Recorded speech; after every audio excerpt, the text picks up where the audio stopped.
పశ్చిమ గోదావరి జిల్లా నర్సాపురం వశిష్ఠ గోదావరిలో మున్సిపల్ కాంట్రాక్టు సిబ్బంది నిరసన బాట పట్టారు.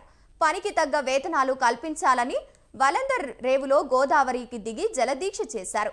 ఉద్యోగ భద్రత కల్పించాలని కోరారు. 8 రోజుల నుంచి సమ్మె చేస్తున్నా ప్రభుత్వం నుంచి ఎటువంటి స్పందన లేకపోవడం దారుణమన్నారు. ఇలాగే కొనసాగితే ఉద్యమం ఉద్రిక్తం చేస్తామని హెచ్చరించారు.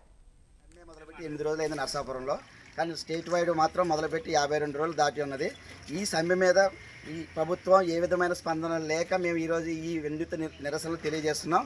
మా జీతాలు వచ్చే మాకు 15,000, కటింగులు పోను మాకు అందాయి 13,087 రూపాయలు. ఈ 13,087 రూపాయలతో మేము ఎలా జీవించేది, మా పిల్లల్ని ఎలా పోషించుకునేది అనే ఆవేదనతో మేము ప్రభుత్వం మీద వ్యతిరేకత కాదండి, మాకు గౌరవ వేతనం ఇవ్వాలనే ఆవేదనతో మా పిల్లలు చదివించుకోవాలి, మా తల్లిదండ్రులు పోషించుకోవాలి, మేము పనిచేస్తున్న వృత్తిలో తిరగాలన్నా మాకు పెట్రోల్ మెయింటెనెన్స్ కానీ ఏ విధమైన రిస్క్ అలవెన్స్లు కానీ ఏమీ లేవు. ఆ 13,000తో ఎలా బతకాలని గవర్నమెంట్ని అడగగా ఈ రోజు వరకు కూడా గవర్నమెంట్ నుంచి స్పందన లేని వల్ల మేము చేస్తున్న ఈ నిరసన దీక్షను చూసైనా మమ్మల్ని మా మీద స్పందించి గవర్నమెంట్ తగిన సహాయం చేయగలుగుతుందని మా జీతాలు పెంచడంలో ముందుకు ఆలోచించి ఈ సమ్మె వల్ల మేము నిన్నటితో వాటర్ సప్లై కానీ స్ట్రీట్ లైట్స్ కానీ అందులో పనిచేసే కార్మికులందరం కూడా బయటికి రావడం జరిగింది. వెంటనే ఇది మున్సిపల్ కమిషనర్గా ఇప్పుడు ఇచ్చిన సమ్మె నోటీస్ కాదు, ఇది గత నెల 22వ తారీఖున ఇచ్చిన సమ్మె నోటీసు.